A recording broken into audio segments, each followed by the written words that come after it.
because where I live right now in Rancho Cucamonga, the 210 is like right here, and it's like, oh, if I want to go to LA, just take the 210, or I didn't know if you I were in want Rancho. I didn't know you were in Rancho. You're in yeah, Rancho right now I'm in Cucamonga. Yeah, Rancho Cucamonga. yeah. Well, actually, it used to be Alta Loma, but it's technically Rancho Cucamonga now. Right.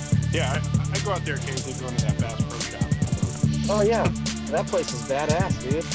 Yeah, I'm in there all the time. That Bass Pro Shop is friggin' badass. They have that place that serves like crocodile with like a swordfish and shit. You can eat a swordfish if you want to.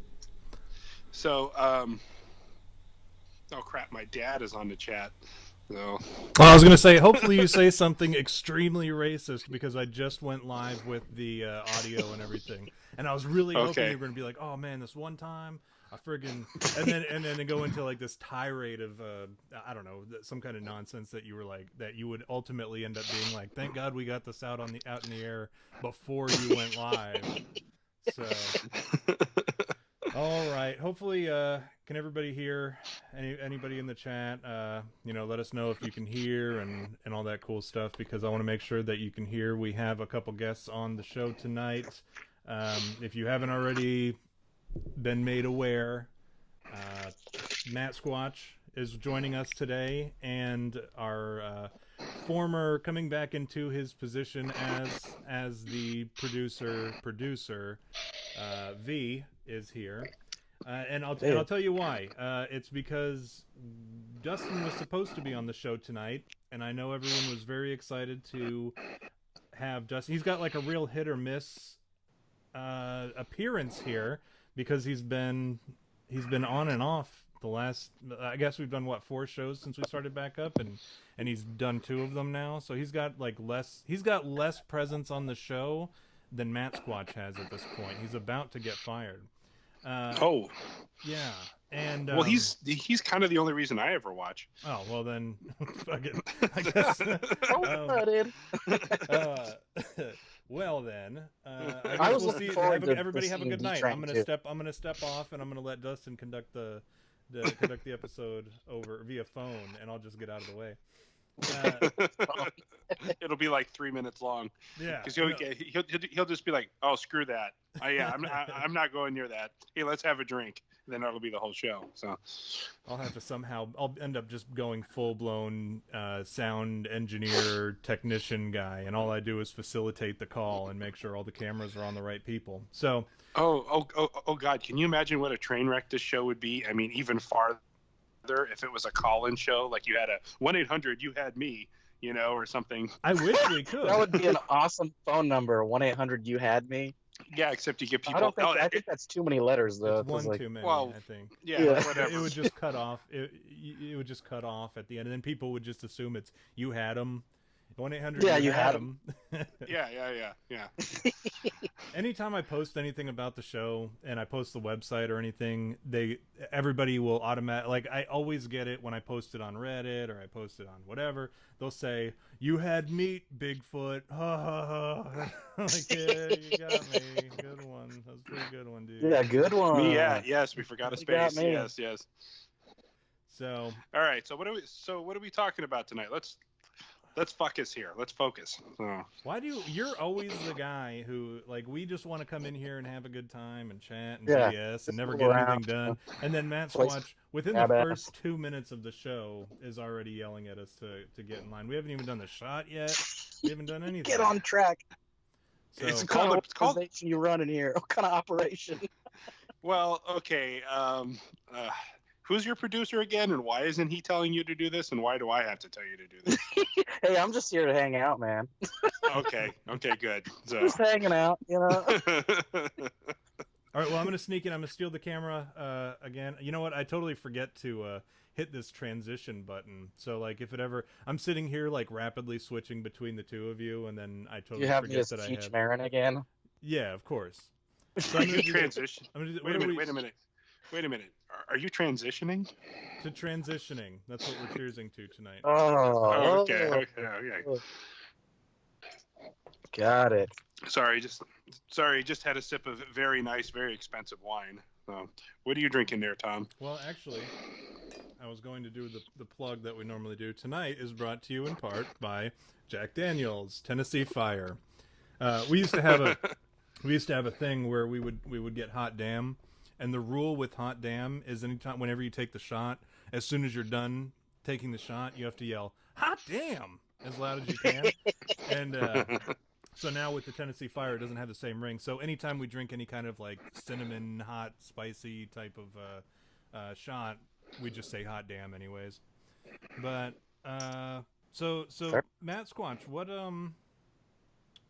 you texted me last night asking about or no, it wasn't last night, it was a couple nights ago, and you were saying profoundly sexual stuff. Did you want to comment on that? No. Well, no, it was a question, because you're the paranormal ghost guy. Yeah. And it's not really in my realm, although I do talk about that stuff. It was just really a question because you're the paranormal guy and the ghost guy and exciser, if you will, of demon spirits. What do you make? Great. Yes. Thanks for that picture, Tom. That's great. And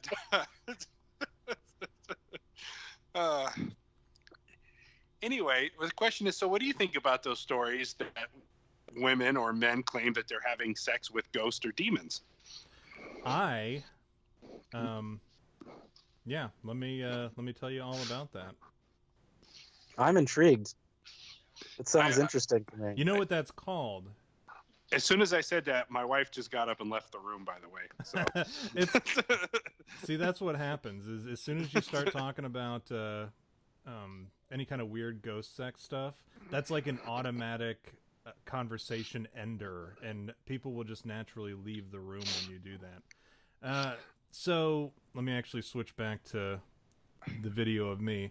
I don't like that it doesn't have. That's kind of a bummer that I can't get the chat to work for on the screen. So it's actually called I can see the chat. So. Well, do you have your? Do you see it on the actual video, or do you see it as a separate thing? Well, if I go full screen, because I'm watching it on an iPad here, if I go full screen, I kind of lose it. But if I go like, oh no, it's there kind of in the lower corner. But if I go to half screen, the chat stays up on the right side. And it's the same way on a laptop or on my phone or however you're viewing it. Okay. So I'll let you know if there's anything good going on in there. All right. Well, I have it kind of open to the side, but I can't. Unfortunately, like for the people who view it later, they won't have access to the. No, they won't be able to see the chat, but people can comment on the video after it's done. So. Well, good. So ghost sex, right? And being able to have sex with ghosts. I know this was popular a while back, and we're kind of late to jump on this bandwagon. But there was that woman who legally married a pirate ghost. If you remember that, I do. I kind of forgot it was a pirate. That is ridiculous. Well, there's a nomenclature for this, isn't there? There's an actual term that's been coined for this. It is scientific term. It's called spectrophilia. And if you go to Wikipedia, you'd seems think, appropriate. If we break down the Latin root of I don't feel like we need to. Wait a minute. Spectrophilia. Like spectrophilia exactly. up? Oh, okay. So it's exactly like it sounds. Yeah, we don't even need to go into like the Latin roots or anything. We don't need to diagram. Yeah, we don't need to diagram it or anything.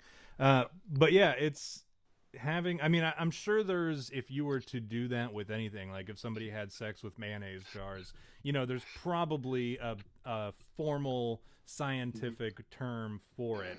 I don't know what it is. It's, Mayophilia. Comment below if you have the answer to that question. If you know what it's called when you have sex with a bottle of mayonnaise. And the difference between having sex with a full jar of mayonnaise and an empty one. Or one that is like the squeeze bottle, the plastic squeeze bottle, not the actual. That's what James does. He has it with the Which, let's be honest, I mean, that is probably far more pleasurable to have sex with the squeeze bottle, just because, the diameter of the orifice. Okay. And then also the plasticness you could squeeze, and I imagine you'd probably, have a little bit of suction there. So I'm going to go ahead and say that could be a thing. Well, okay, let's face the fact. Tom. Mattsquatch is like, let's set the record straight. There's no way you're reaching the bottom of the jar if it's empty. No, oh, heavens no. Anyway. No, mine, those little, like, for me, I have to use the little Gerber baby food ones. You remember those little teeny tiny glasses? Yeah. Good one. But no, I was gonna say I mentioned James in passing. I was gonna say that's the one that James has to use because of the narrow opening, the little itty tiny little bitty open. I gotta say something about James because James, I don't know if he's with the show anymore. I don't know. There was like this. Where is he? Well, your guess is probably about as good as mine. Isn't he your brother? Yeah, but so here's the thing with James. Like, probably banging a mayonnaise jar. No, you mean a mayonnaise tube. Yeah, mayonnaise tube. So I feel a little bit like Kane here. Like, am I my brother's keeper? Like, how am I supposed to keep up with James of all people? Like, at least back then there were only like 4 people in the world. You could keep up with them. For me, with James, it's impossible to keep up with James. To begin with, and now James has this new thing in his head where he's going to I guess I'm just gonna go ahead and out him. I'm gonna give him one. Not that he didn't already do that. He didn't already out himself on the show. No, he has his own video game stream thing on Twitch, and he's supposedly very popular on there. He's got a lot of people who watch it, and he's got one guy, and this is really funny to me. Boy. He's got one guy who like finances the whole operation. Like, he donated like $500 one month to the stream and all this craziness, and I guess he was talking to this guy. And one thing led to another, and no, the dude was asking him, what's next for you? What's next on your agenda here? And James said, well, I'd like to make a live-action version of this the Dead by Daylight game, but the problem is, I don't have the money to do it. And so this dude offered him $5,000 to make this live-action program that he's trying to make. Huh. And which is immediately suspicious to me because nobody gives away that much money, but apparently James has it all figured out, and I can't question James anymore. These mistakes and decisions are his to make and his alone. And anytime he asks us for information or he asks us for our advice on certain things, he doesn't really want our advice. He wants our go-ahead. Like V was saying, he was like, he called V to ask V for advice on how to make this live-action series or whatever he's trying to make. And he was asking him all these questions, and then every time V would tell him, no, you're going to need to do this and this and this, and I don't think you're going to be able to with this budget, and this is what you need to think about, and so on and so forth. James was like, whoa, so you're saying I should go ahead and do it? Like, he never actually, he asks for our advice, but then as soon as we give him advice that is not his own advice, he shuts it down, and he's like, I don't need this guy's advice. He was just looking for someone to validate him so that he could be like, okay, I'm gonna go ahead and do it. And everything that I told him, he was like, yeah. So you're saying I can do it then? And I was like, no, hang on a second. I'm gonna stop you there, big guy. You know what I mean? Like, hang on. So how old is he? He is 20. Well, how old am I? I just turned 34, so he would be 28.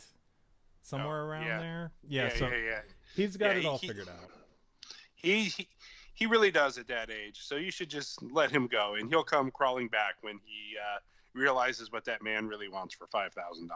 So. Yeah, he's gonna get turned into. We were joking about this, that he's gonna get turned into a houseplant like Jennifer Lawrence, and he's gonna get jizzed in. And then when you say in, it's so much worse than on. Like, I'm imagining him blowing a load on the leaves. Oh god. And then now that you're saying jizzed in, like, jizzed that's in. way more graphic. He's gonna be like one of the Epstein gals, but well, except he's over the age of 4. So no, yeah, that's true. But it's going to be like the same situation. He's going to say, Tom, I finally found a phone after 2 months. I'm on some island. Yeah. Just jacking off a bunch of dudes to make a movie about a video game, basically.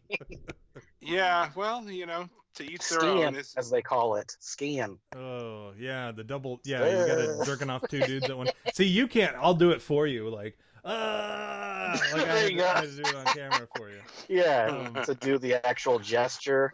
Yeah, you don't have that It's luxury. important to emphasize that fact. Yeah, because your image of that actual official picture of you is you don't have that luxury. So yeah. But ghost sex. All right? Yeah. So people talk about and so the origin of spectrophilia, I mean, I guess people are doing it, and there's oftentimes like you can think about some crazy things that people do, and you're like, okay, I get it. They're probably doing this, whatever it is, whatever crazy thing you're talking about. They're probably doing this, and they're probably getting some enjoyment out of it. Like I don't know, like people who cut each other and they bleed on each other, and that's like their sexual fetish. But there's still some physical type of contact and some physical activity.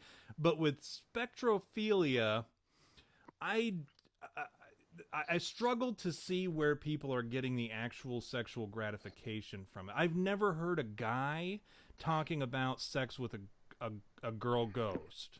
I've heard of girls talking about sex with a ghost. And I think with women, it's obviously more emotional than it is anything else. And I think most of our female audience, all one of you who's still here, who got lost on the way over here, can probably attest to that. That there's quite a bit more interest in the emotional aspect of sex a lot of the time with a lot of the people that you're with. Whereas guys, for most guys, it's just hey, they just want that physical boom, boom, boom, houseplant moment, and then just trying to bust a nut, dude. Yeah, and well, don't they say that? I mean, it's been said that the brain is the most erogenous zone on the human body. So I guess when you think about it like that, like. Okay, I don't know, Jackie Treehorn. Wait, yeah, Carl Hungus. No, I mean, okay, think about it like this, and this is, pure full disclosure here. Have you ever just jizzed? And when I say that, I mean you didn't have to have any specific requirements, you didn't have up, Brazers or Reality Kings, and you didn't have your hand on your junk. It just happened.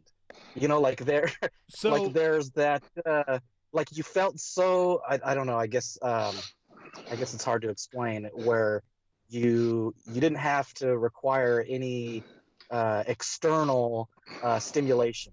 It was all you just sat there and all of a sudden you just jizzed. Have you? Well, I have this technique. Oh, Jesus.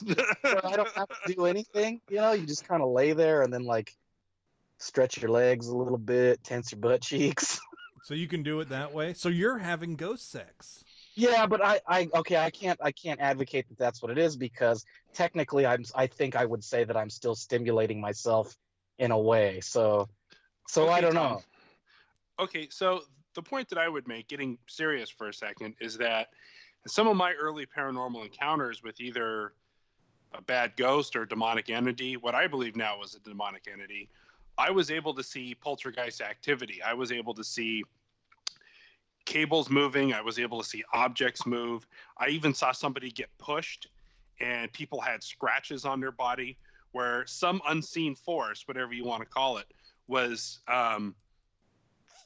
having physical contact with objects and with people. But I can't imagine for a spirit how much energy or how much fear you'd have to have, or how much emotion in order to manifest enough energy to physically do that to somebody.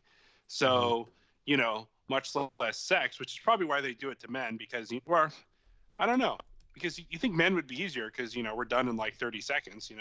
A woman, you're going to have to be there all night if you're a demon. Yeah, damn near. So they're gonna want to cuddle, and they're gonna want foreplay, whatever that is. And yeah, I mean, but like seriously though, if you look at poltergeist activity and people who get pushed or picked up or shoved or something by demons, but that's such a brief, like interaction with objects and people. But yeah, I guess it's possible. If that's possible, then sustained contact might be possible. What do you think, Tom? Well, so that's kind of where my question about it comes from, no pun intended. So I think the origin of it, there was a time like with a sexual repression or sexual, like, when people would, if they were excessively masturbating, whatever that excessive means, because they would doesn't excessively masturbate.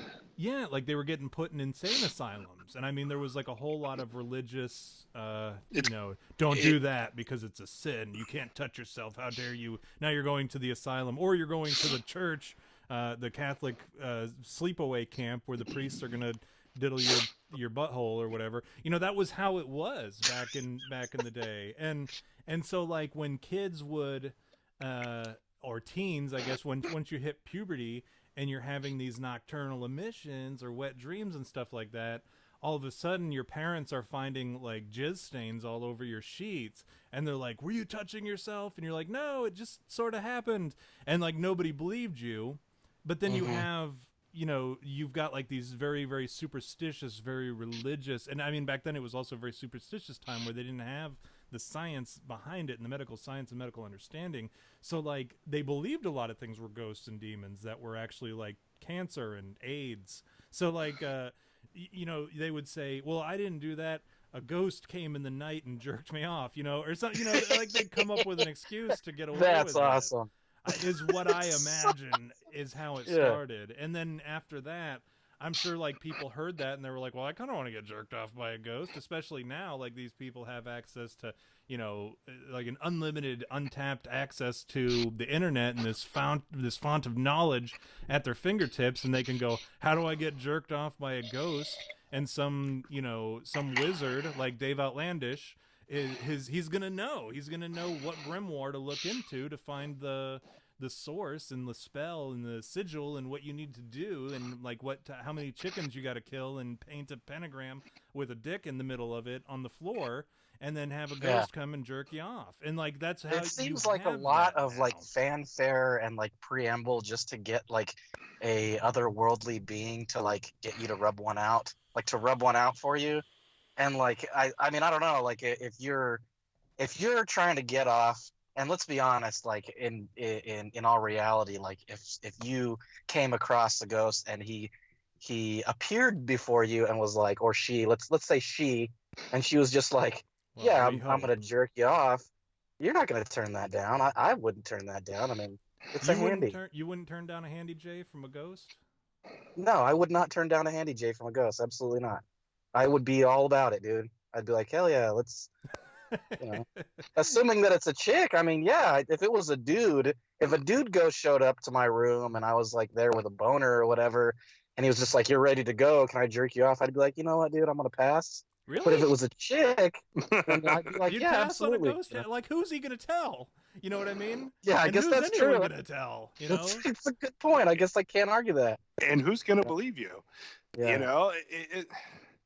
It's really kind of a strange thing when you think about it, like hallucinations. And then you think of stories of like witches and women and stuff like that back like in the old stories who lived by themselves and ended up getting pregnant, and they say, "Oh, it's the devil's baby," and then they give birth to like a deformed child.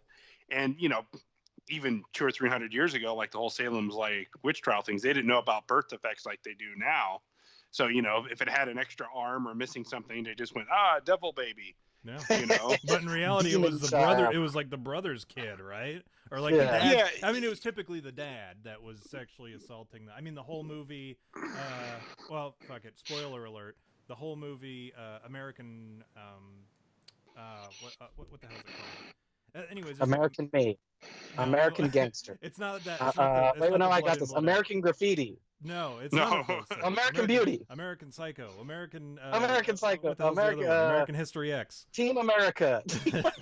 No, there was like an American. Yeah. It was before American Horror Story. It was American Haunting. An American Haunting is what it's called. Gosh dang, it took us forever to get there, and we were wrong 100. You know, that was like our ratio of shots fired to hits was like 0.001. Like, we were awful. But no, it's American Haunting, and it's about the dad is sexually assaulting the daughter, and then all of a sudden everybody thinks it's a ghost, and like the whole movie you think it's a ghost that's messing with this girl, but it turns out it's just the dad banging the daughter or whatever. And what like, an ass.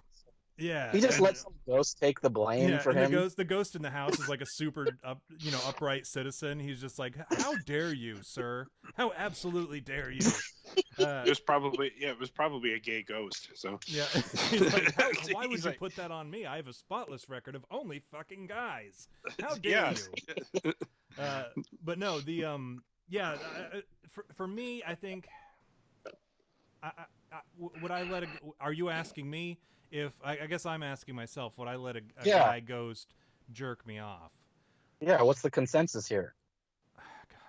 I mean, yeah, I guess. I mean, like, at that point, like, either I'm crazy and it doesn't matter my sexual orientation because I'm going to go in the banana house anyways, or, you know, like we talked about earlier, it's like that story about Bill Murray picking up the fry off of somebody's plate and then eating it, and then he's just like, nobody will believe you, and he walks away.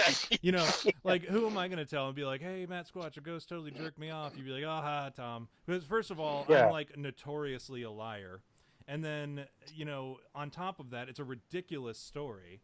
And then on top of that, you know...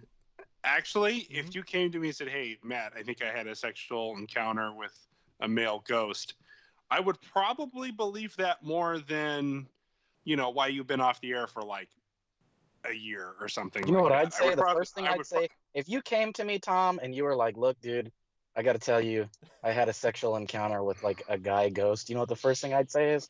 I'd be like, I knew you was gay. I knew you was gay. That's the first thing I would say. I'd be like, I ain't no gay. I'm a man's man. I'm a man's man. No, I know you'd do that thing that you always do, and you go, gay. Yeah, gay. Every time. Good. No, I believe that you guys would believe me. But yeah, what you said, Mattsquatch, about it's easier to believe that than it would be to believe like where I was the last 8 months or whatever that I've been gone. And I still think that like a lot of people, my mom probably doesn't believe that I'm actually what I'm actually doing with my free time or whatever. Just it's so far-fetched. Well, when I think about it, actually, I'm more inclined to okay. In the situation, like situational, if you were to come to me and say that you were jacked off by a guy ghost, I'd be more inclined to believe you because, first of all, it's a guy. Like, why would you divulge that to me? Like, even if it was a guy that jerked me off, a ghost guy that jerked me off, I'd probably come to you and be like, a chick ghost jerked me off. I wouldn't tell you that it was a guy, but if you came to me and said it was a guy, I'd be like, really? Oh my God. I just had a vision. What if Sasquatch has ghosts and they're all pent up and they come looking for you? Would I let a guy Sasquatch ghost jerk me off? Is that the question? Okay, let's just call it even and say it's a female Sasquatch, like the Patterson-Gimlin female Sasquatch. You know, big giant, 7.5 foot tall, 500 pounds, big giant hairy swinging tits. I mean, come on, Tom, what's your answer? Yeah, I definitely would. For if you're asking me, I would definitely would. I don't know about Tom, but like I think I'd be too scared to move. I think I'm going to say this. I'm going to say this, and this is like again full disclosure. As long as it's a female, I'm going to let him jerk me off. If it's a female Sasquatch. Is that the rule? If it's a female, whatever, you're letting it happen? Yeah. That's just the general rule. Okay. Yeah, it's just a hand job. I mean, it's just a hand job. Who cares? So would I let? Would I have? So let's just take it up. Let's go full. Let's go 0 to 60. Let's go all the way.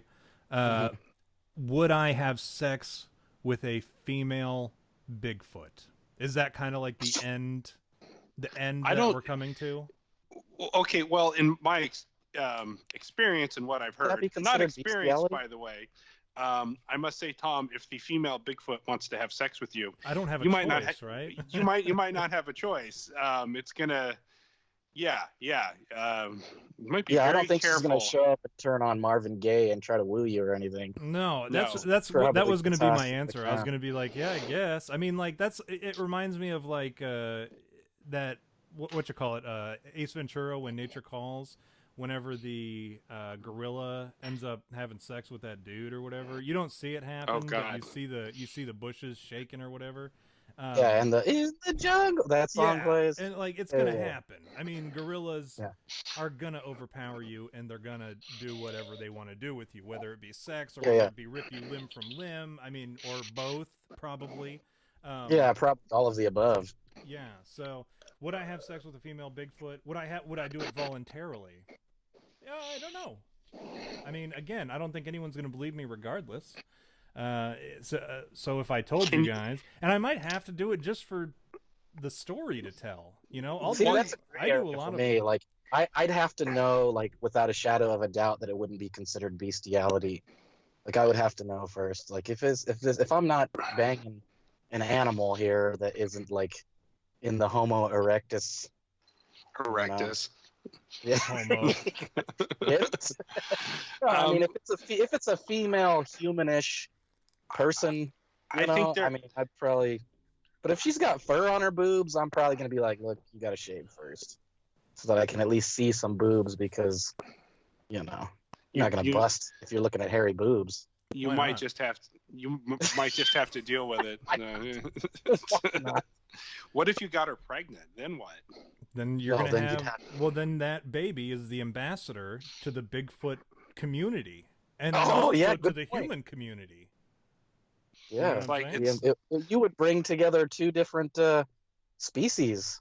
I mean, it'd probably be an abomination, to be honest. But you know It what? probably- What Wait a minute. happens though is you still have to go before the cameras on like at press conferences and be like, I banged that Bigfoot.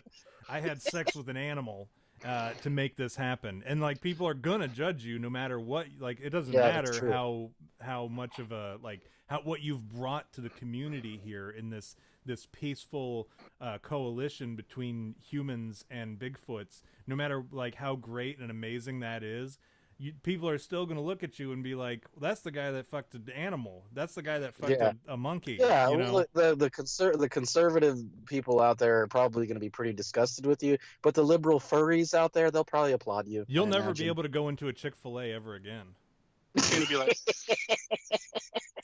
Yeah, no, that ain't happening. yeah, they're just gonna be like, First thing hey, people will see. they're just gonna be like, hey, squatch fucker, what are you doing? You're like, hey, don't call me. Squatch fucker. Is that something that you can live with, though? Like, I wonder what comes with that. Let's get back to the topic of ghost Yeah, sex, we because derailed. we're way off. We're talking about, I mean, it's not way off. We're talking about like another, whatever, Another ridiculous philia. thing or whatever. Sasquatch What philia. is the Squatchophilia? sex with Bigfoot? What is that? Would that be what would that be called, Mattsquatch? Maybe we can coin a phrase here, and maybe you can be the guy to do it. What would sex with Bigfoot be in the blank philia realm? Coin the nomenclature right now. Yeah, I think you'd have to just go with well, they're called wood boogers in the South. You could call them boogerphilias. Yeah. The I think that's probably already a thing. Like people who have like Squatchphilia. Squatchphilia. Well, okay. Well, Sasquaphilia. we're all part of the primate family, so it could be, primophilia or something like that. Intraspecies erotica. I'm not I on don't- board with any of those. I feel like there's something better out there. you know, Yeah, like, yeah. isn't there like a scientific term for a Sasquatch?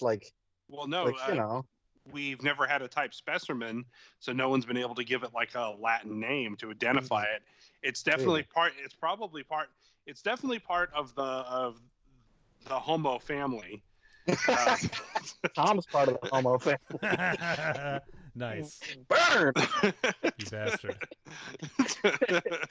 Yeah, I just realized how that sounded. Well, they're definitely part of the Homo family if they branched off of. Just never mind. Let's just call it no. Well, homophilia is already another thing. So, anyways, while you guys are ripping on me, I was gonna do a Jim from The Office look at the camera. Homophilia.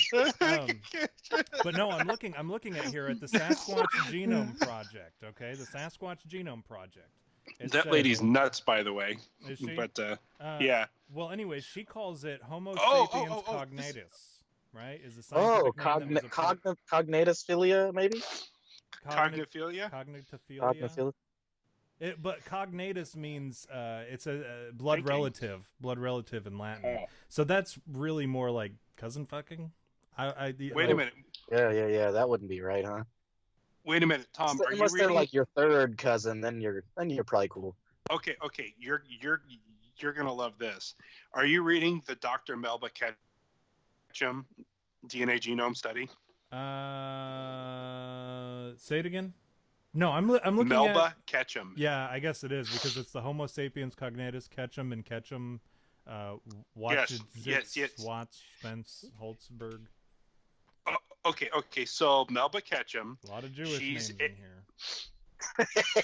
So Melba Ketchum, she's some blonde lady scientist she's been a long time geneticist, and she worked with the Sasquatch program, and it turns out they were 50% human and 50% something else. Some people think they're the Nephilim or other things, but that's besides the point. Interestingly enough, Melba Ketchum claims that she had sex with a Sasquatch. What? So it's amazing that's what you. So it's amazing that's what you brought up was her Sasquatch genome. Now I don't know if that's really true. That is interesting. Because I've talked about her genome project. I've looked at her papers and some of her evidence, and it was interesting. And then I had a number of people, quite a few people say, no, don't listen to Melba Ketchum. She talks about her boyfriend Bigfoot and the late night visits, and she's absolutely crazy. Late night visits from Bigfoot. I guess. And but yeah, so it's really ironic that's the piece of evidence that you brought up. Now, I have to say objectively as a Bigfoot researcher, I've never heard this stuff out of her mouth, and I've never seen an interview where she talked about it, but other people have told me that she has said that. So, I don't know, but if anybody could coin a term or a nomenclature for this, I think it would be this lady, huh? She probably has a term coined for it, I imagine. Well, I remember it was a Dr. Jeff Meldrum, the guy out of Idaho State University. He actually came up with a Latin name for Bigfoot. And yes, it was Homo in the beginning for the genus, but the actual species. Well, of course, it's part of the same family. It's part of the Homo family. The Homo family. We're gonna get old. Oh God, this show. I think we're down to 6 people in the chat now. I think we scared everybody off. Yeah, that's what we do. We scare people off. Yeah. Here, I'm gonna tweet her on whatchamacallit on Twitter here. Dr. Melba Ketchum is her Twitter handle. She has a tweeter. Yeah, she does. You could literally try and get that term out of her. Yeah. Please don't bring up Sasquatch sex. I can't confirm that. It was just a rumor. What is the term for sex with Sasquatch? Keeping in the same theme as, say, spectrophilia.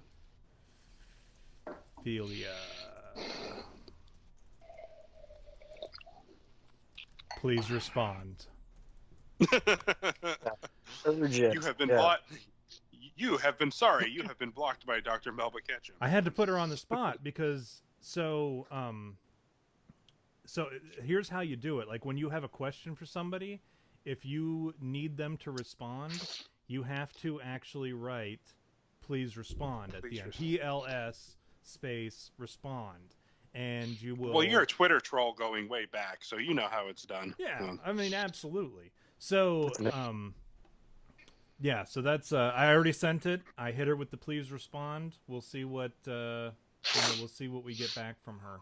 So, with all that She's probably up right now banging Sasquatch. Well, It's about that time, I'd certainly hope imagine. so. I certainly Having hope so. a late night rendezvous. So I have a I have an image here, okay, of ghost sex, okay. I'm gonna put it on the Ooh. screen here, and it's not actually the physical act of ghost sex, because I looked up for a while. I tried to find pictures of ghost sex, and there were some, but I couldn't determine whether or not they were real. Or what, because I found the same pictures linked to like a guy set up a camera trying to catch his son, or trying to catch ghosts, and he ended up getting a video of his son banging his wife or whatever, and well, banging his own mother. So like it's very like, yeah. So but this picture, what I see in this picture, and correct me if I'm wrong, I don't know if it's on your guys' screen yet. It's a damn mummy. That's not a ghost. So, well, that's actually a ghost. This is actually, I verified it. I did all the fact checking that I was supposed to do, in line with like the current journalistic standards. I did as many fact checks as they did in the Jussie Smollett case, and this is in fact a legitimate picture of a ghost after post coitus with this young woman here. And like, I'll be honest, this chick right here looks exactly like the kind of person who would have sex with a ghost. Just like at a glance, I'm looking at her. I'm gonna be very judgmental. Like, she looks like the kind of girl that would have sex with a ghost. And then on top of that, this image, Mattsquatch, are you having sex with a ghost over there? Huh? Just hold on. Yeah, just throw something on and stay in that position. I gotta continue. Oh, hey guys, what's up? Sorry, I was just busy there for a second. Sorry. So, anyways, this image right here, if I had to guess what was going on in this image, I mean, other than it being after sex, I would say that the ghost is likely saying this exact phrase: "You need to go get yourself tested." Like, I feel like this is one of those moments where, like, it comes to pass where they're like, well, you know, now that it's all done and, you know, you've got it all up inside you. Now she's got ghost syphilis or something. Yeah. Ghosteria. Yeah. I actually disagree with you, Tom. I think the ghost kind of has that look of like, usually I last all night, baby. I don't know why. I don't know what happened. He's coming up with excuses. She's clearly not impressed by his performance. Yes. So have we top of that, like by the cases that we've looked up, have we determined whether it's more common for females to be banging ghosts than it is for males? So that was the thing. The one female that, remember, she got married. Like I said, I haven't heard of a whole lot of cases where men are having sex with ghosts. Like, I think guys. So here's the thing with guys, and I'm gonna go on let me go on a rant real quick, which is like what I do 90% of the time. I'm even gonna take it off because I want to say this so you can see my face. I'm not one of those guys who cowers behind a picture of something else, Mattsquatch, and then tells whatever they're going to. That was a personal attack on you. No, but I want to say this. And this is about sex workers, okay? I think if a woman wants to be a sex worker and she wants to be a prostitute, that is well within her right. And I fully support her decision to be a sex worker. But there is nothing heroic about being a sex worker. There is nothing that you should be like, yeah, it's not like you're a doctor or a lawyer or hell, even like a tradesman, like a line worker or somebody who installs even like satellite dishes, like something that requires some kind of skill. Because let's be honest, the least skilled profession has to be prostitution, because all you have to do is lay there. And some guy will pay you whatever your cost is. I don't know what the cost of, I've never purchased a prostitute, but they'll pay you whatever that amount is, because in their darkest hour, they're looking for somebody to rub one out for them. In their darker hour, rub one out on them. But in their darkest hour, they're looking for somebody to just finish them off and take care of them. And they'll pay likely whatever number you throw at them. But that's fine, and I'm okay with that, and I think it should be legal. I think it should be one of those things that who cares what somebody does? It's not hurting anybody, really. but don't walk around your circle of friends or your family reunions or Twitter or any kind of social media and cry about how the sex workers profession is under attack, because there are certain things that we should be allowed to shame. For instance, I think there are many things that we should be able to shame that apply to me. I think fat shaming is okay because it keeps us in check. It motivates us sometimes to get into shape, right? So I think fat shaming in many cases is okay. I think shaming sex workers is okay. I think shaming anybody who works in any profession is okay for one reason or another. So don't walk around and pretend that sex workers are off limits because they are doing X profession. I think that's stupid, and I think it makes you look like makes you look weak. Hey, you can't pick on us because we're sex workers and our profession is picked on and blah blah blah blah blah blah blah. It makes you look weak. It makes you look like, just frankly quite like a bunch of crybabies. Like, just get over it. Realize that people are going to pick on your profession no matter what you are, and sex workers are no different. And your job is still pretty disgusting. Because, like, let's be honest. Like, when you talk about how many times have you looked at somebody and said, "Oh, their partner is disgusting. Why are those people?" That's like one of the things that we typically judge people every for. time I look at a family photo and I see myself with my wife. Yeah, so. How does that happen? And like you're running around and you're linking up with these people. Like, typically, not all the time, because I know there are some very good-looking guys, well-to-do guys who go to prostitutes. But when you think of prostitution, you don't typically think of those people. And you generally will think of the people who have to pay, not the people who choose to pay. So I think it's a stigma. To be honest. Here we go. I was going to point you out, and I didn't want to out you on No. I'm totally open about that stuff. Yeah. I agree with you to an extent, but I think there are certain end call.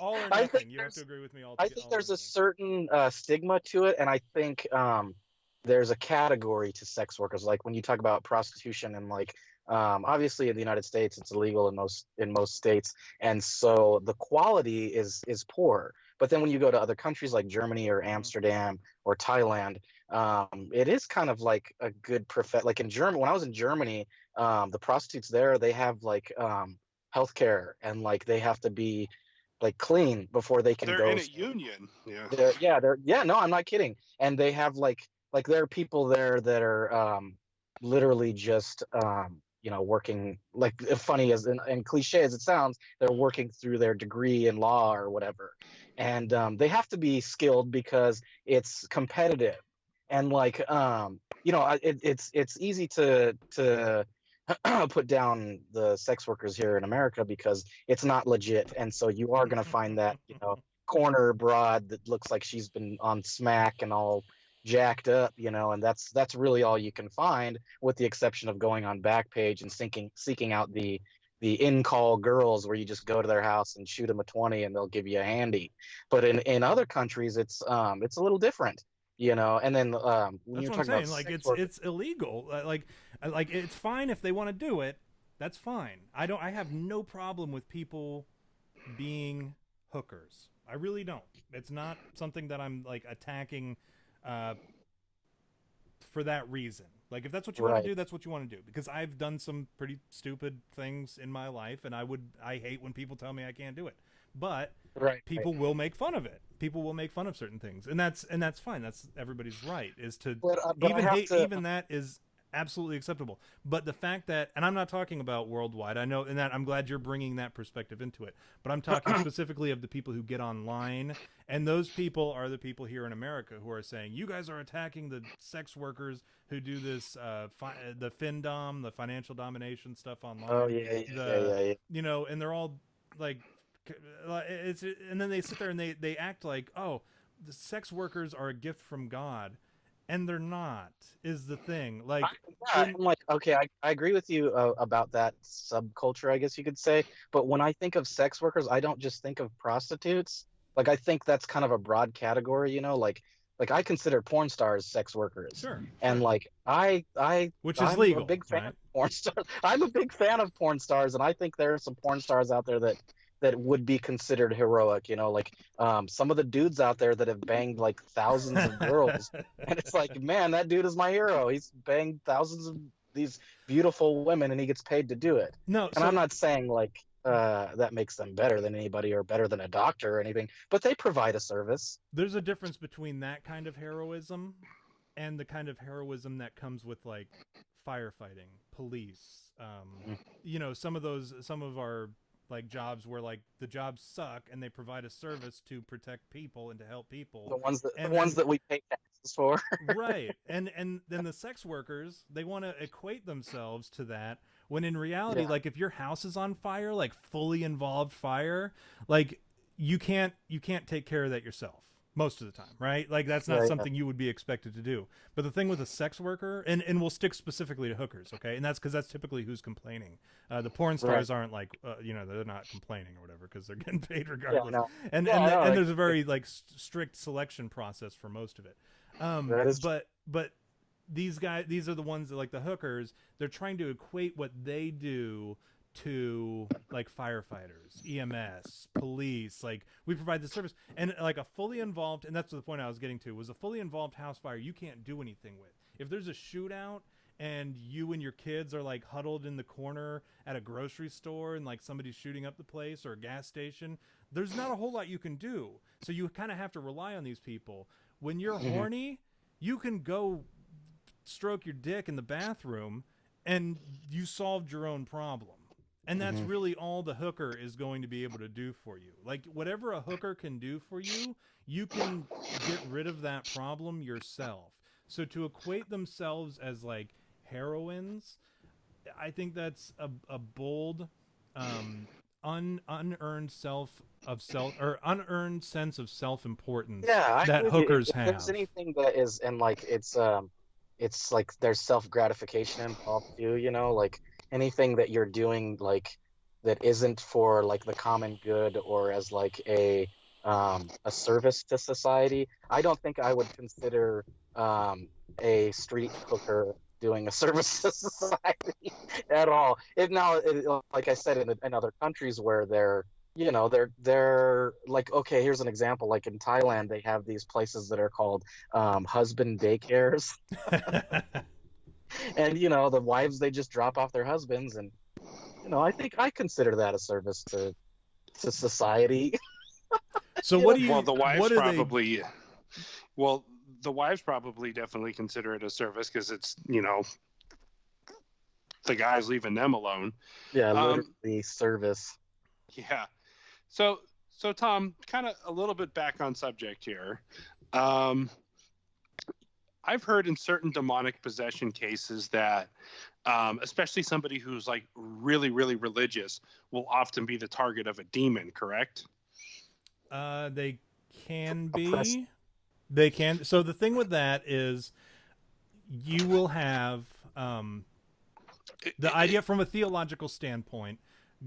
People say that you can't be possessed. Some people will say, some biblical scholars, some theologians will say that as a born-again Christian, you cannot be possessed, which is not true because there are, it's even mentioned in the Bible that you can be, and if you are, it's because God is showing his power through that you will be able to be exercised and you will come away from it unguarded. Kind of like with Job and situations like that.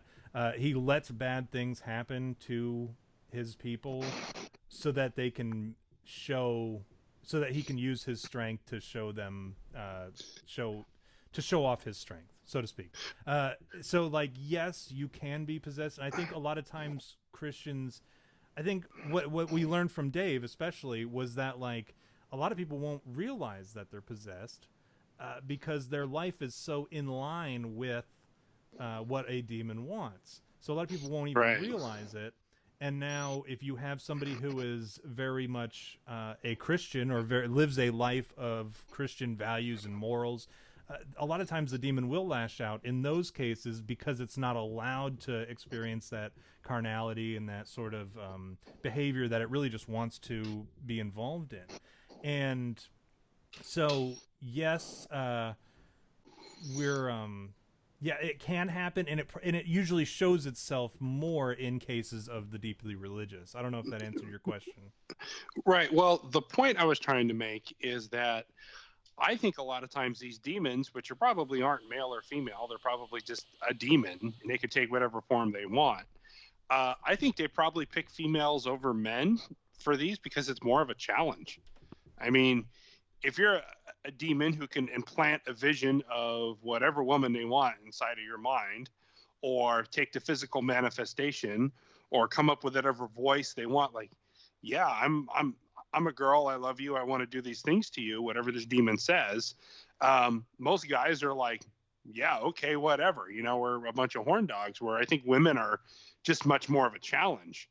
So I think that's maybe why you hear about it more with women, is it's more of a challenge for them. They could probably have, demons could probably have all sorts of spectral sex with men they wanted, but women, it's probably a lot harder to, and that's just kind of my take on it. You know why I think it's you're more likely to hear about it from women, or why we hear about it more from women, like kind of what you were saying. I think they choose, I don't think it's that they choose women more. I think we just hear about it from women more because women have this crazy tendency to where they don't ever shut the fuck up. You know what I mean? I'm inclined to agree with you on that, Tom, and not just because of that, but I do agree with that as well. But because, like, it's the same for, like, rape scenarios. Like, a dude isn't going to go around telling everybody that he got raped. You hear more about women getting raped than you do men, although supposedly the statistic is pretty similar. But you don't have men, which I don't understand how that's possible. If men aren't talking about being raped, how is the statistic the same? But you hear more about women being raped, and so it kind of makes sense. Well, but then again, because... there's another factor that to consider, is that women are possibly less pleased than men are, and so they might be more inclined to, you know, have sex with a demon or a ghost or whatever, because maybe they're just feeling frisky. So how many times do you think, like, because we talked about this with Dave, is a pact with a demon isn't necessarily like some kind of formal rite with drawing all this crap on the wall and the floor and, you know, sacrificing a chicken and then casting the chicken bones and whatever. Like, it doesn't have to be that elaborate. It can simply sometimes just be a deep down desire that a woman has, or that a person has, and it manifests itself in that pact, and the demon assumes that, hey, this is a pact for me that I want to do. I'll help you out. I'll square you away with a, you know, I don't know. I'll go down on you with my ghost mouth. But yeah, like, so how many times, as long as you let me hitch a ride, so how often do these sexual encounters with an incubus, is what it's called. An incubus is the male demon, or the demon that interacts with the female and has sex with the female, whereas a succubus is the one who you know, has sex with the male. And you can remember that by thinking succubus, you know, and use your imagination there. That's how I remember it. So the incubus can approach the female, and not necessarily in any kind of like formal, hey, I'm here to, you know, diddle you with my little ghost fingers or whatever. They do their thing, and then all of a sudden that woman is possessed, and what happens over time is, you know, they exhibit this life of, and typically like the type of woman who's like, man, I really wish I had a guy who could please me or whatever. They're not like the most let's say prudish women, or like women of like standards of like, well, I need to save myself for marriage. Like, these aren't typically, like, if they're thinking that deeply, they're probably the kind of chick who hooks up with like a bunch of guys anyways. So the demon is probably not going to have a hard time. I don't know. Well, like, here's a question I'm like thinking living of, a life just with that female. So a question that I have for you guys, maybe you can answer, and maybe we answered this already, but I'm kind of not clear on this with the spectrophilia. If you're having sex with a ghost, like, how does that work? Like, okay, my imagery, like my imagination runs wild, and I immediately think, well, if I'm gonna have sex with a female ghost, right? Like I have to penetrate the ghost. So how does that work if the ghost is like a ghost? So, and that's Like, one of that was my issue. Remember, I brought that up earlier, kind of. yeah, I'm glad you touched on it a little bit more. Touched on it. yeah, just So, like and that's I see this what you whole did there. cast has been like just mad innuendos. that's and it's very difficult not to because like the subject. Yeah. This is probably the worst show we've ever done. This is probably worse than Sexquatch. So much innuendos. Sorry guys, I got an ad going. It's actually the commercial for some kind of nurse related show on TV. That's what I get for opening up People magazine. You know, you can actually determine how fake the news is by how many ads they have on their page. That's a rule for you to for viewer at home to determine news sources. The more ads that are on the page, the less likely that their news is accurate. Except for Mattsquatch Presents, he runs a lot of ads because he's broke. Well, so. yeah. So it's different because it's different from. I'm going to be like CNN's Chris Cuomo here. It's different for people in the media. So it's different for people like us because we're broke and we don't have any other means of making this work. Whereas, like, if you just click on CNN, I mean, you could realistically assume that they're probably, well, not so much CNN anymore. They've turned into a clickbait type of source. Anyways, moving on. So I don't get what, and again, that's where I'm kind of talking about how it's different for males versus females, because men, for us, it's very physical. We want that physical sex and that raw, like skin on skin contact and the rubbing and the grinding and all. That's what we want. You want to feel the clamp around your junk. Right. And with women, a lot of times it's more emotional. And hopefully somebody who, if there is still a female in the audience, I sincerely doubt it, set the record straight. Let me know if that's correct, because I think women are more into it. Yes, they like the physical part of sex. However, for them, they can also enjoy it for the emotional, almost to the same degree. So that's where it doesn't make sense to us. I was going to say that makes sense then, going back to what we were talking about earlier, where you can kind of just think and then all of a sudden you bust a nut. Mm-hmm. And if that's the case with women, where it's like, and I'm not the expert, like, at all with women, you know what I mean? Like, at all. Yeah, at women.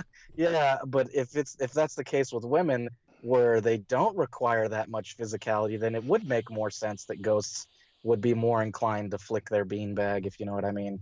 So yeah, exactly. And for men, like Mattsquatch said, it has to do with how much physical manifestation it requires for you to actually, like, for a ghost to grip a penis, right? For some people, it might not be that much. I mean, for guys like me, it's not a whole lot. It wouldn't take a whole lot for them. They just have to manifest an index and a thumb, right? Yeah, pretty much, and or just like a strong breeze. They just tap the tip a little bit. Mike in Manitoba picked on me earlier. He said a stiff breeze will cause me to shiver in my loins. By the way, he sent me a message, by the way. He says the Latin name for, or the proper term for having sex with a Sasquatch is booger buggers. Booger buggers? Booger buggers. How does You're a booger bugger. Well, we'll move into that. We'll come back to that, because I did want to finish this. So for a guy, the amount of energy required for physical manifestation to actually jerk off a guy or fuck a guy, if you're a ghost, has got to be like crazy high. So I would imagine the best place to bang a ghost for the physical sensation would be in a location of extreme heat or extreme electrical or radio or magnetic, some kind of frequency of that sort. So like you think of those giant transformers that they have on the side of the road, or like those big electrical sheds with like all the wires and crap all around them and the towers. The ones that give cancer.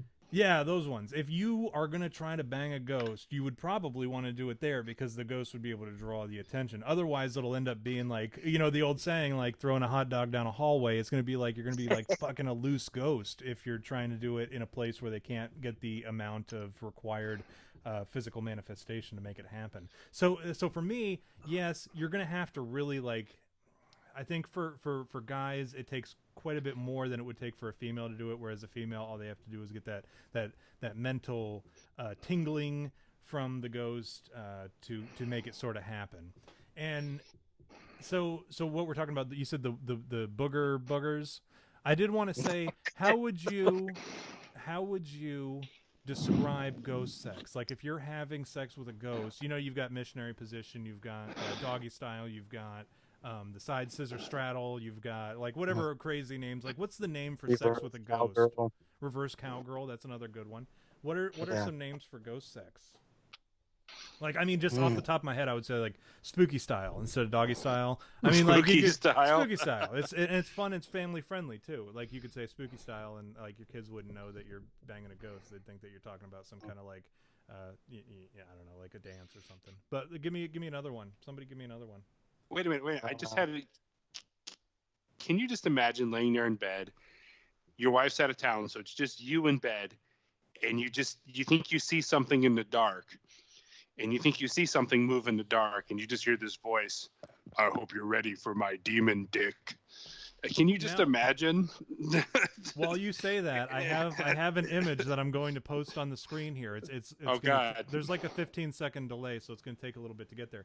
But it's something exactly like what you're talking about. And I think what you're the sort of thing that you're talking about is when people have sleep paralysis, right?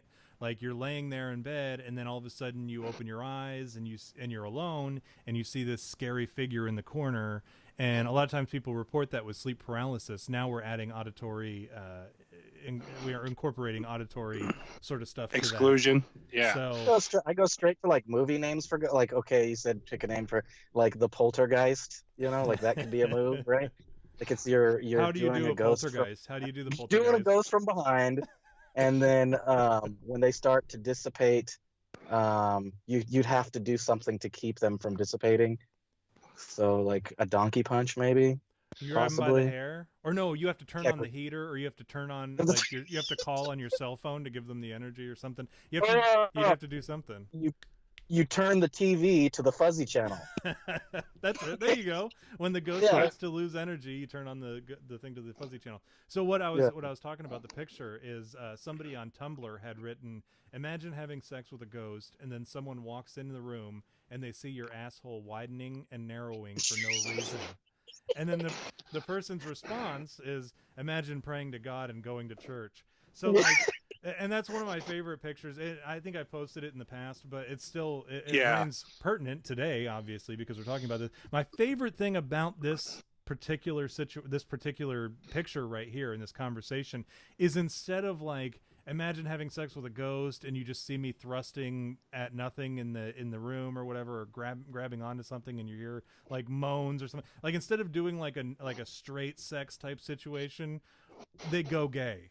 You know what I mean? Yeah. And that's my my favorite type of joke, is when it's you're it's the homo something family. Else. Yeah, well, hopefully we'll hear back from that the woman, because people have been liking it. Hopefully they're retweeting it as well to draw attention. She doesn't have a whole lot of followers, so hopefully like this little bit of attention will get her. Yeah, because the only type of sex is anal sex from a ghost in this situation.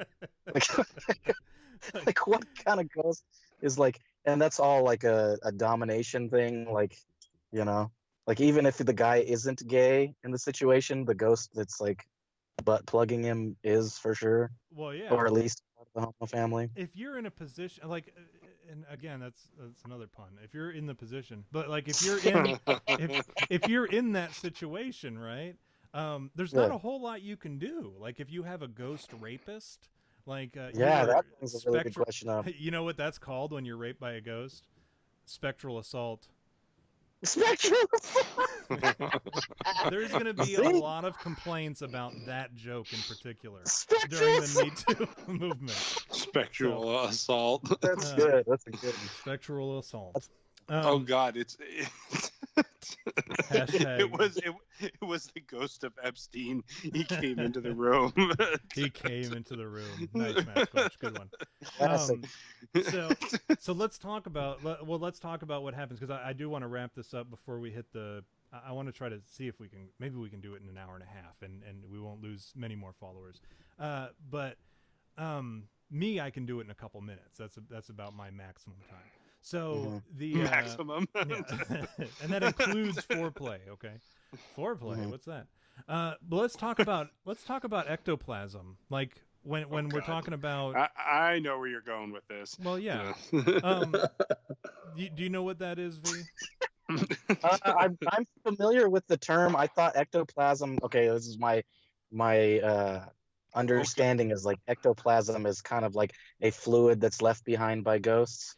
Am I close? Yeah, that's a good way to describe it. I only know that because of Ghostbusters. With oh Bill my God! Murray. What if all ectoplasm is ghost semen? There we go. So the actual definition of ectoplasm. Let's do this real quick.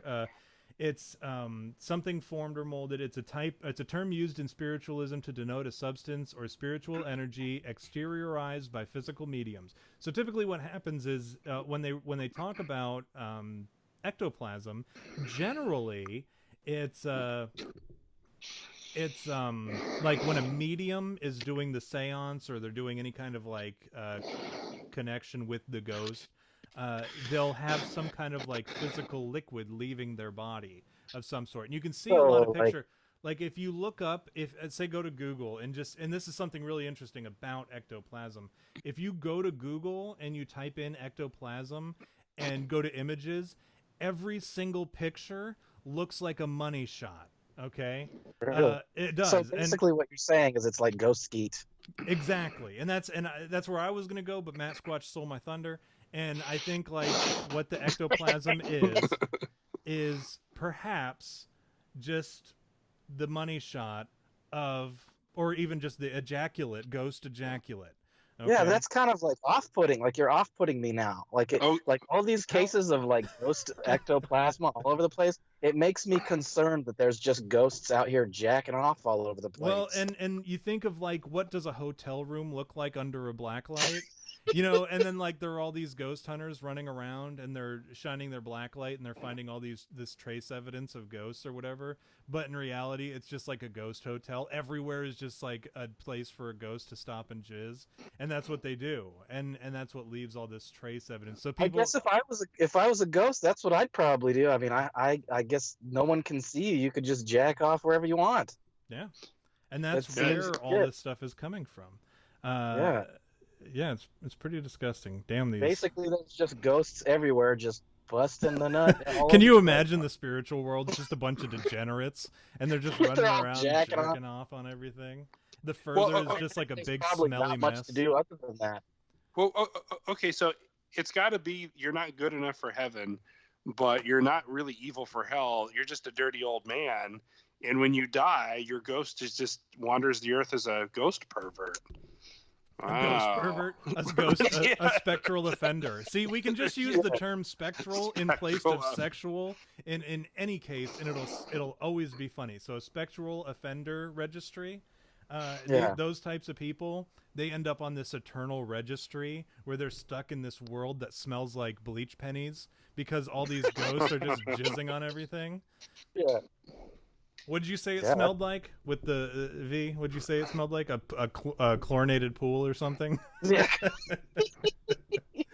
Yeah. Well, Jizz-flavored juice. Well, salted jizz. Salted jizz flavor vape. Yeah. I just keep going back to the dark. I just keep going back to the dark room in the middle of the night, and you just hear this voice: "Satan's penis is right behind you," and it's like.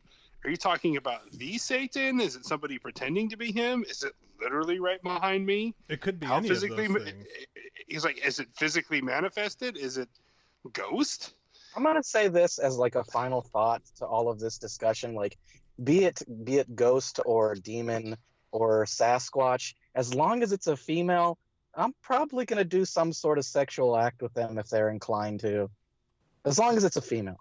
As long as it's how do you tell if it's if these ghosts are like they can take whatever forms, how do you know you're not banging a dude demon who's posing as a woman ghost?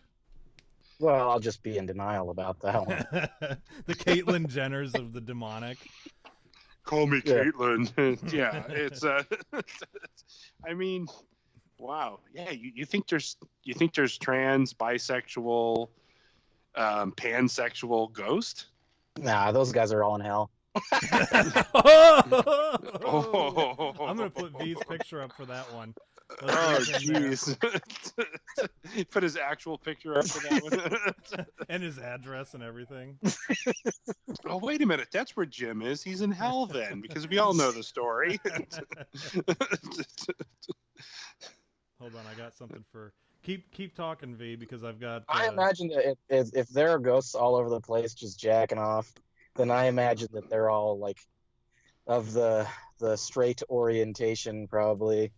Just because, you know, that's I mean, I don't know. I guess it seems like it'd have to be really extreme to go to hell, and then, like, you're not good enough to go to heaven because you're still kind of a spectral deviant. See, it works. Deviant. Yeah, it totally works. But wait a minute. You need to ask your doctor if you're healthy enough for sexual intercourse. After 4 hours of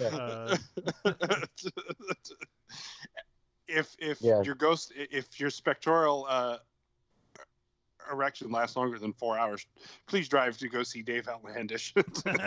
Yeah, Dave will take care of you. Yeah, I'm up for it though. Have you spoken to Dave in a long time, or have you talked to him at all, Tom? I always speak to Dave. I tell him anytime we have a good joke about Dave on Twitter, I share it with him. I go to his Instagram at Dave Outlandish. For those of you who are interested, Dave Outlandish provides a service to those who are interested in seeking more information or making pacts with or creating sigils or gosh, what else does he do? He does everything. He does all sorts of cool stuff. But he does it for $6.66. You get a hold of him at Dave Outlandish on Instagram, and he'll get you squared away. And you're a really cool guy. He's not like, I know a lot of people out there who, I was one of them. I still think it to this day that most people who are interested in Satanism or who participate in the Satanic Temple and that sort of stuff, I think a lot of them, they get a bad rap because the ones that are loudest tend to be like the nerdy guys who look like they haven't showered ever.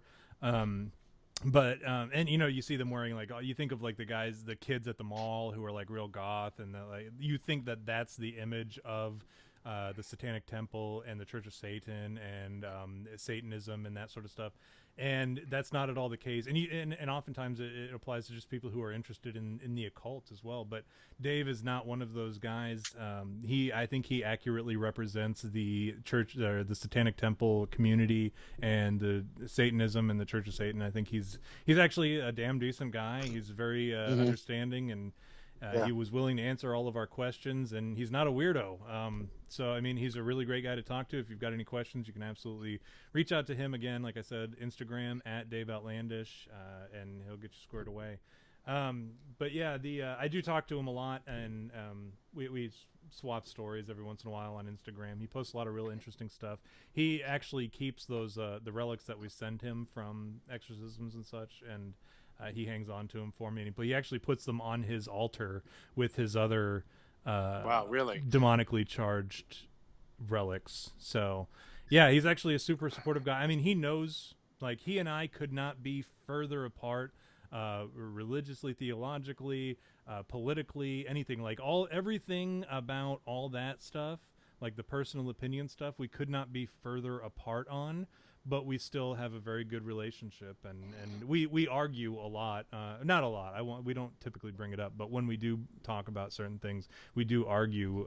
But he's a very understanding guy, and he respects opinions that are different than his. So yeah, he's a great guy. I know a lot of people are scared of him, and rightfully so. They should be. No, I know Dustin's terrified of him, but he's a guy that, like, yeah, I would definitely party with Dave, but at the same time, like, once the candles and the cloaks come out, that's my cue to leave. The pentagram.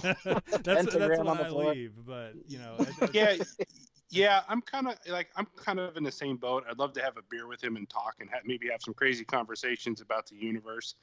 But he's also one of those people that you kind of keep at an arm's length. Not that I'm scared of him. It's just kind of going down his path isn't necessarily the path that I want for me, if that makes any sense. So it definitely offers a lot of perspective. I think like when we had that the last time I was on with him, I think that was the first time you had him on the show.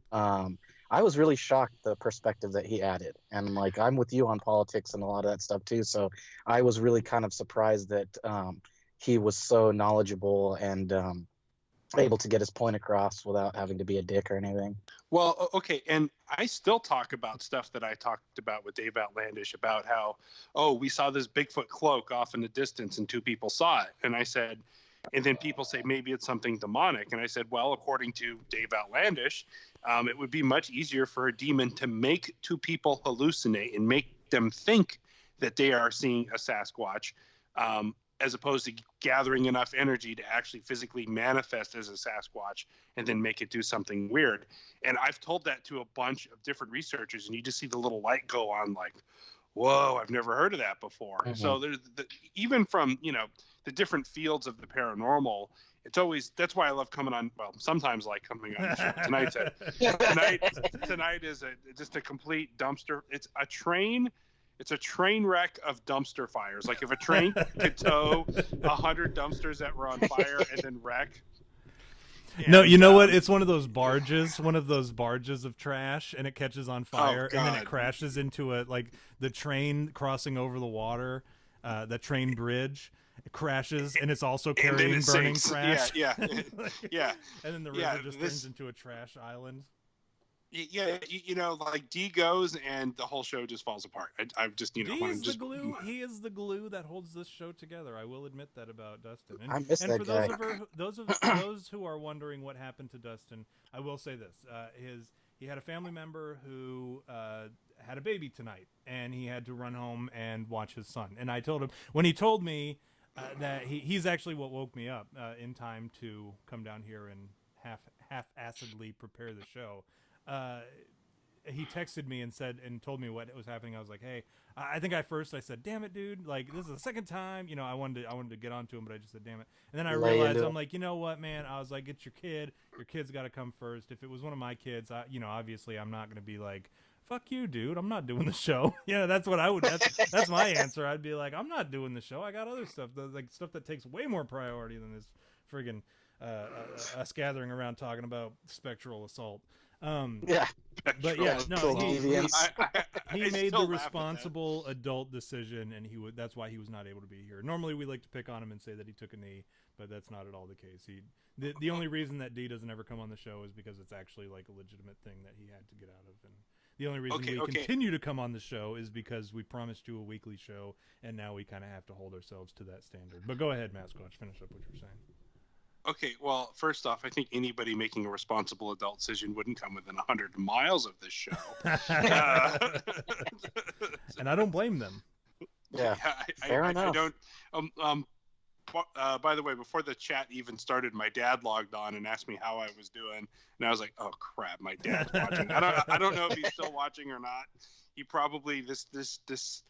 Dad Squatch, I apologize. Yeah, Dad Squatch. I apologize for what we've made your son do on this show. Well, okay, but knowing my dad, he was probably laughing his ass off, saying that that's terrible and that's horrible. I take it back. But he was probably saying that's terrible, that's horrible, but laughing at the same time.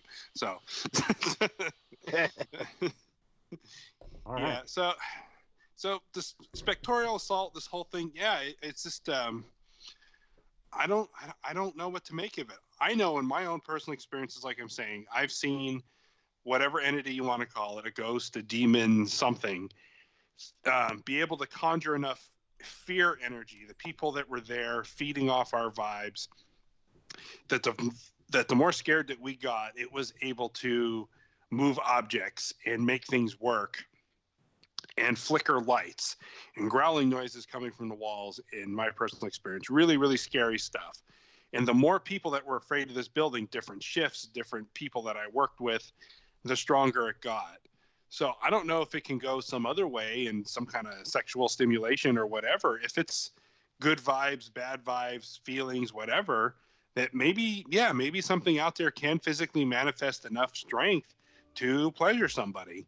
And, or maybe it's like what Dave Outlandish would probably tell you is it's probably more like a psychosis where you think it's happening, but it's not really, where it's all in your head, or, where you're kind of like something's influencing you into thinking that it's happened, kind of like an acid trip where you see some, giant spider crawling on the wall and it's not really there, but to you it looks real or seems real. So yeah, maybe it even could be something like that. Yeah, could be any number. I mean, there's so many variables I think that come with this sort of thing. And understand this: the episode is now going to be called "You Had Me at Spectral Assault." So let's as it should be. Let's end on this note. If you were able to have sex with one ghost of historical figure, somebody throughout the span of time who has passed and who is now in the spiritual realm, whatever that may be, based on your theological beliefs, and you were able to have a spectral encounter. Okay, yeah, that's where I was trying to figure out. If you were able to have a spectral encounter with one individual who has passed on to the next plane, who would it be and why? Go ahead. Here, take a moment amongst yourselves, and then we'll and then we'll come back. Take 2 minutes amongst yourselves, group at home, and then we'll come back. Yeah, fan at home. Yeah.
We have ours.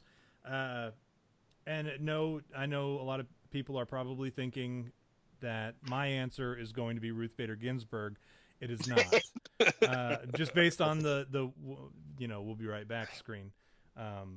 Which is hilarious to me. She is still no, she's still alive, but that picture was actually aired on Fox News at one point. And she looks like a keeper. Yeah, she's like every time. It seems like every month she gets a new type of cancer and then recovers from it fully. And then the next month she gets another type of cancer. Like, that's her thing. She does that more than she does descent from. Or had a baby or something. Yeah, she does. She gets cancer more than she dissents from judicial opinions, which says something about how often she gets cancer. So let's go with Mattsquatch. We're gonna save V for last because he wouldn't even tell us what his answer was. V, Mattsquatch, who was your choice for the chick that you would have sex with? Yeah, who's your spectral encounter date? I would actually go with Margaret Thatcher back when she was Prime Minister of England, because you got to talk to the most powerful woman in the world, and then she has sex with me. I can't think of anything any more humiliating than that. And so I'm gonna go with Margaret Thatcher. I think we would have some gin, and you'd be, oh my lord, I think it would just be a lot of fun. So and all that. Yes, exactly. So tell us, so when did she die? I thought she was still alive for some reason. Margaret Thatcher? Yeah, she's probably still alive. I have no idea. So, so you're not even. You just want to have sex with Margaret Thatcher. Yes, but back then, not now. Back when she was kind of like, the powerful lady in her 50s. The pantsuits. Maybe a little bit too much makeup and a little crow's feet. I don't want her now. Yeah, there you go. I put her. I had to make sure that I got her on the screen for anybody who was curious what Margaret Thatcher looked like. That is the spectral encounter that, that Mattsquatch. They called her the Iron Lady, the Iron Woman, the Iron Lady. Nice. And now that's a challenge. If I can get that to have a few glasses of gin and get comfortable, dick her down, so to speak. Yeah, exactly. So, but what's the point, I guess, is my question, because what would be the point of anybody else? There is no point at this point. Well, yeah, I mean, bragging rights, first of all, would be, I mean, like, if you're gonna be banging a, if you have to have sex with a ghost, right? I mean, not that you have to. I mean, maybe that you have to. Maybe it's like a power move on her part. Oh God! But I don't know why she comes in and is going to make that happen. Of all people, like you said, like if she's going to do it with you, then like that's kind of like to fluff your ego, I guess. Is that what it would be? It would be an ego thing for you. Well, yeah. Okay. Well, I can appreciate that. I can appreciate that. Okay, I said, hey Tom, just between me and you, two dudes, and I know you're into this paranormal stuff, but I had sex with Marilyn Monroe last night, or James Manfield, or Jackie O. You're going to be like, no, you're so full of shit. You dreamed that. But if I say, hey, dude, I had sex with the ghost of Margaret Thatcher, you're going to be like, really? Tell me about it. I would say, how was she? Yeah, I guess that's a good point. That's a good point. Yeah, like you would actually believe it. Do you have a cigarette afterwards? Like, I wonder, in our hypothetical, do we get to have time to sit and chat with them afterwards, or do they just raw dog and bail? Yeah, it would have to be like you get to hang out with them for a little bit after. Well, with Margaret, it would be a cup of tea with her, right? Yeah, yeah. A cup of a cup of tea. So anyway, so that's okay. I got you, Tom. I get it. So for me, mine's a real. I'm very vain, I guess, or not vain. Shallow. Shallow is the word I was looking for. Sorry, after a couple of those hot dams and an old fashioned, I'm struggling here. Hot damn. The true reason why I wanted to drop out of the call or drop out of the show early. So my choice would be the beautiful and powerful Cleopatra, and I'll tell you why. She was obviously, I mean, I don't know. I got to assume like this high priestess, like very like. Is that a tit hanging out on that It picture? is, and that's why I picked that picture because I wanted to show her off to everybody. Take a look at what I got to nibble on last night. So I got to believe that she was beautiful, and she was powerful, and she was in shape because they're not gonna have like an overweight ruler, right? And they're gonna have her dressed up in these like super fancy, so like she's gonna be looking good for our tryst, our encounter, right? So I think that's why I would have to pick Cleopatra. And I guess if we're talking afterwards, I don't speak that language or any other language other than English, so she and I would speak the language of love for the period afterwards, I would imagine, and then that would be that, and I would send her on her way. But yeah, that's my choice, Cleopatra. Final answer. V, so what about you? That's a pretty good choice. Yeah. Well, if I'm being honest, I'm going to go a little bit more modern with mine, and I'm going with Amy Winehouse. Oh, Really? I was going to say, what's his name? So. Yeah, Amy Winehouse. Good one. No, Amy Winehouse, because she seems like she'd be a good time. She kind of is like my type. She died partying, so she'd. Yeah, she died partying. She'd probably be a good time afterwards. Probably. I could get her to serenade me. Like sing me a little song. And she then we would do we would make the beast with two backs. Nice. Wow. And I think that's my choice. That's actually the most thoughtful and practical choice I think I've ever heard. Yeah, Amy Winehouse, totally. Amy Winehouse, final answer? Yeah, final answer. All right, well, we're logging you in. Let's see if... Oh, I'm sorry. That is not the correct answer. His name's... Boom, boom, so boom, who boom, did... boom.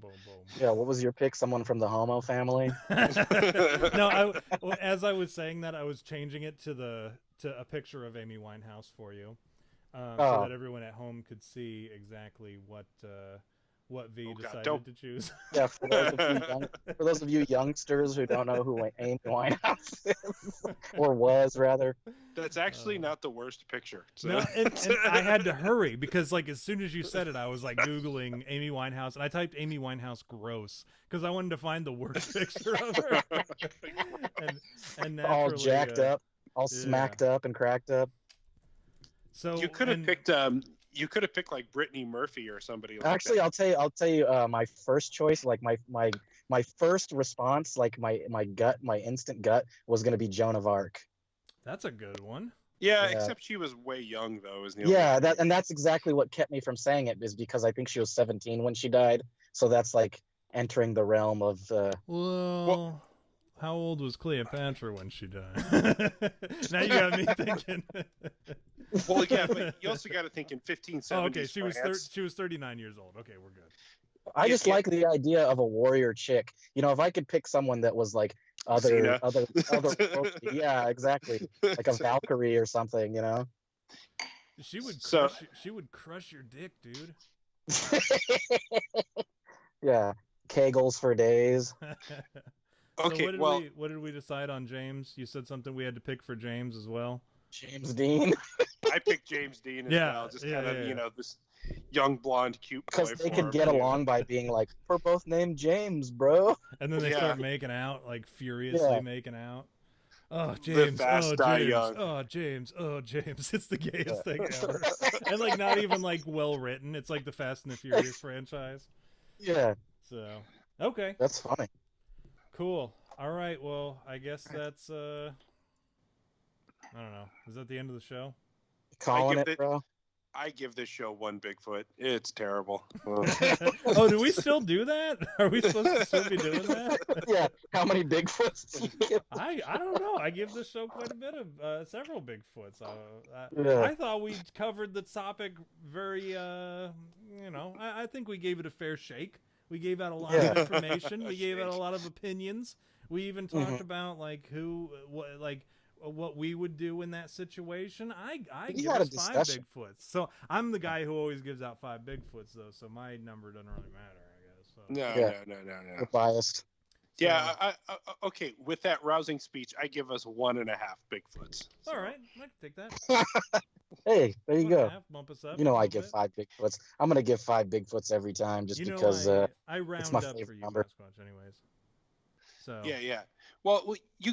5's all around. Yeah. Mhm. Well, you have to remember, even the best work that I've ever done on my channel, I only give like 3.5. So. Yeah, all our shit is like way better than your stuff. So. Anyways, with that, Whoa, you whoa, can like us on Twitter. whoa. No, but seriously, I'm gonna leave us off with I don't know. Smells like Teen Spirit in a major key. Yeah, there you go.